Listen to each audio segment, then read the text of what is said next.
I think being sad, there's usually a trigger.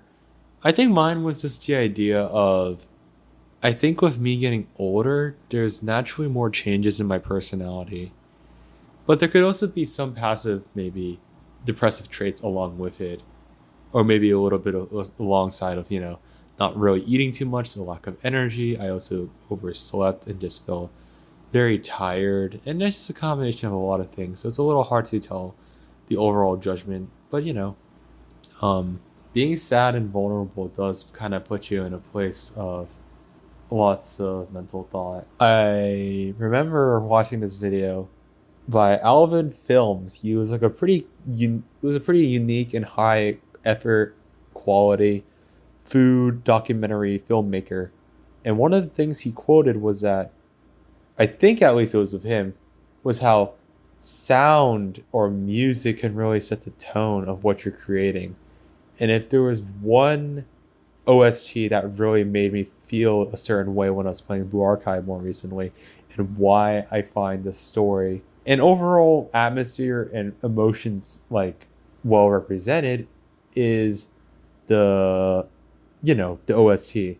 There's one song in particular, and I usually feel these with sadder songs, is not only do sadder songs leave a, happiness can leave into happiness, more tense music obviously brings tenseness to it or a certain way, but sadness just feels fucking real. And so when I talk about this, I think about it puts my head in a different headspace.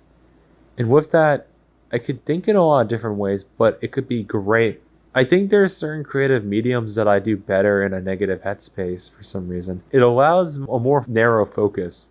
I feel like I can think about the song ideas I want to do. I think I could do a lot of things. I think sadness by itself is pretty tense, but if I can find a way to more or less neutralize it into thinking it to more logical thoughts, it might not be the worst if I have occasionally like this.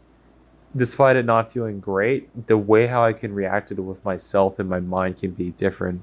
But it's not easy. When it came to like Blue Archive and some of the things I was feeling more FOMO about recently was my overall study abroad experience and how that felt. Going abroad, there were so many things about it. Honestly, I feel like as a person, I've improved and I want to go back. I want to thank God. I want to thank someone with just the way everything was set up for me. The free money, the free time, the lack of worries of like having to get older, for all of the things aligning for me having this opportunity. I'm not sometimes the most mentally stable. I'm not also the most mentally talented person. But one way or another, even with these imperfections, I was given the chance to do so. So it's that because of that Alkaline Blue Archive OST. It hits really different. And it made me realize it's a very peaceful, sad, mellow song. And it made me, um, I don't know, reminiscence of Korea.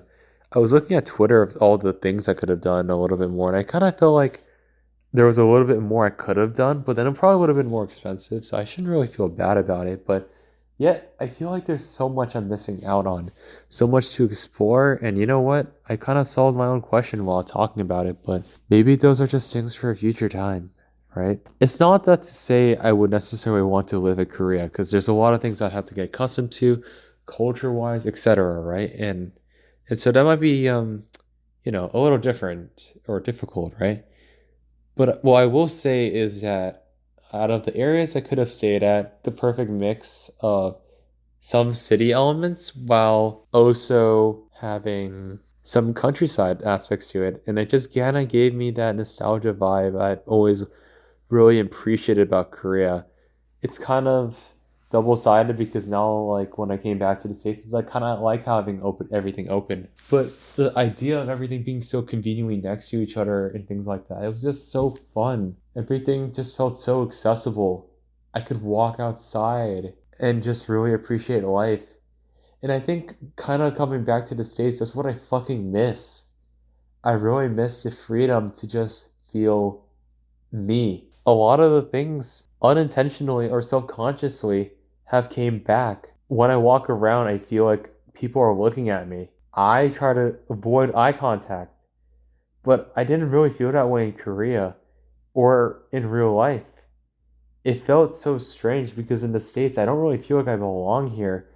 But in Korea, because I looked Asian or Korean, I just blended in. I just felt so relaxed. There's times obviously I would tense up a little bit, but just everything was just so fun that it naturally just passed my anxiety. All of this sprang up because I'm feeling sad. I'm not feeling sad per se, but I'm feeling a mixture of a lot of things. I wouldn't say overwhelmness because I feel like overwhelmness could be something else. I'm more anxious and scared, I guess. But mixture mixed with sadness, I think, would be a good way to sum it up.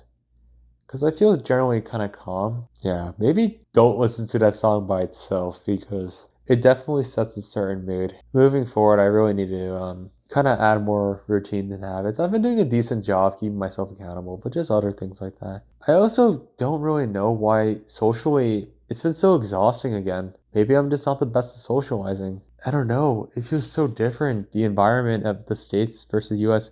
Maybe I don't really feel like I belong here, so all my interactions just feel disingenuous. It's hard to talk like this when I'm in front of other people. And I've improved since then of going abroad and things like that, but I can't change the fact that maybe this is just a person of who I am and I shouldn't fault myself for that, but man, I already have ADHD and that's already hard to deal with, and I'm hoping with these supplements I could finally have the solution I've been always looking for, right? But man, if I have other things such as like depression and especially like bipolar disorder, it's not going to be easy. And it's things that other people maybe might sympathize with, but there's might be people that will never understand what you're going through. And that to accept might be a little difficult. And this is why you need friends. You need people to depend on, to love, lean on.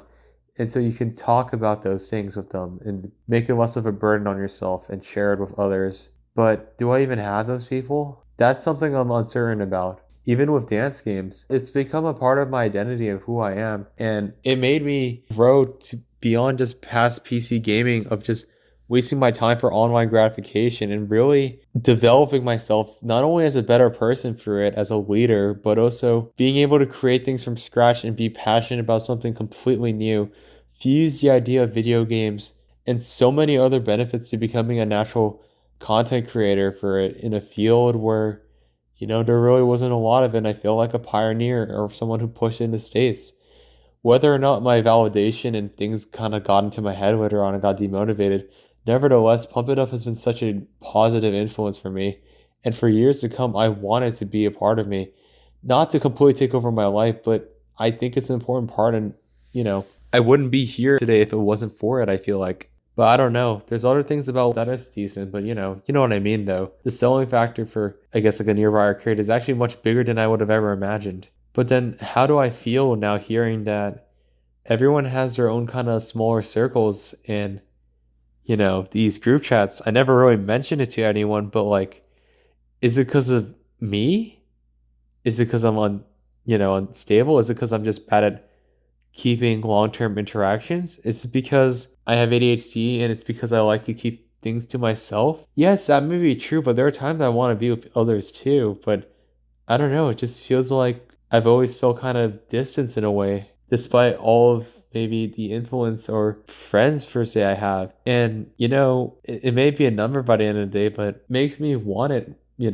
Some people like might want praise, some people might want like compassion, and just for me, I wish people saw me more as a friend, more as an individual sometimes, rather than just a full-on content creator. I wish of individual like friendships would be nice, but I wonder if that's my fault. I don't know if it's a social thing of my status or if it's just my fault, because a lot of this I feel like is the reason I don't really get along with people here on this campus. Is it predominantly because of my lack of effort?